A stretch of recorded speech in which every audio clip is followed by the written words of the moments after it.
Welcome back, ladies and gentlemen, to lesson 4-4. This is part 2. Let's listen to this video clip.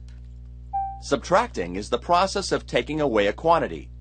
How can you take away a negative quantity? You borrow $13 from your friend so you can buy a sweater. You have a debt of $13.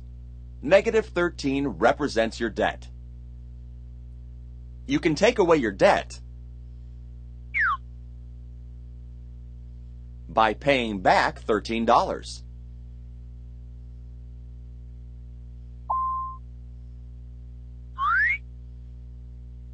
Subtracting negative 13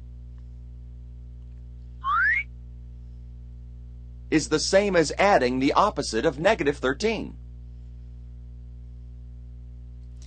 Okay, so ladies and gentlemen, how he's explaining that might be a little complicated.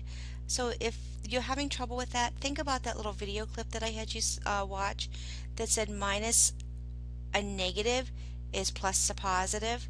So anytime you have a double negative in a row, you're going to end up in a positive situation. So minus a negative plus a positive, that's just the way it is.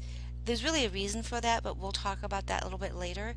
But the minus and a minus sign becomes a positive sign. So if you have a double negative in English class, that like I can't, you know how that becomes really I can. The same thing here. A double negative is going to make it to be opposite, which is going to make it positive. Okay, so let's go to the next slide. What is the value of each expression? So ladies and gentlemen, take a moment and see if you can figure out which answers belong where. I'm going to be trying this on my own, so let's hope I don't mess up, because that could be pretty embarrassing.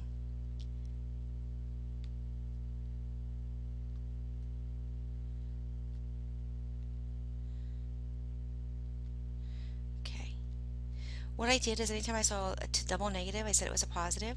So I was like negative 4 plus 3, well, I'm going to have a negative 1. 1 plus 6 should be 7. So let's see how I did.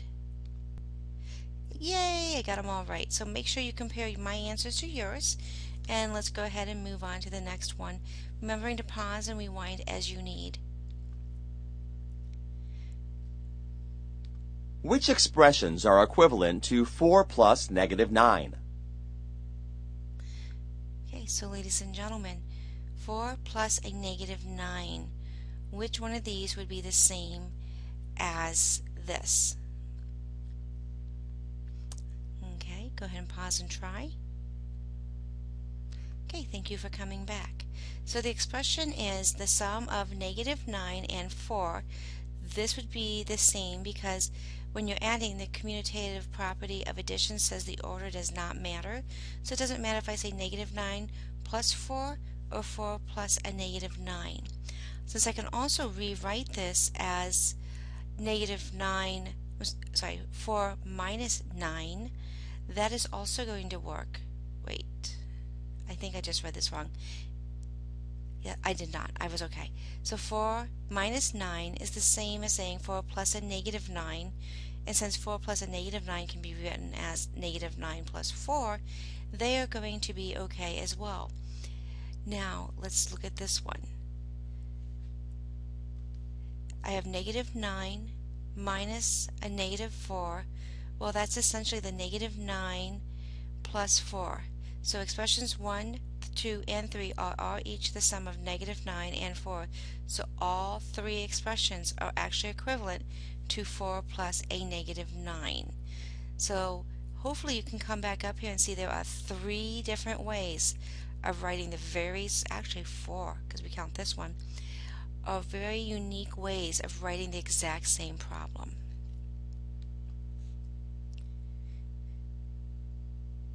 Okay, key concepts is usually a good place to take plenty of notes, so make sure your hand is nice and stretched out as this loads up. Okay. To subtract an integer, add its opposite. Okay, so let's look at this mathematically. 5 minus 7 is going to be the same as 5 plus a negative 7. If we have 5 minus a negative 7, remember a double negative is going to be a positive, so it's 5 plus 7. If we look at it in the algebra context where we turn numbers into letters, a minus b is the same as a plus negative b.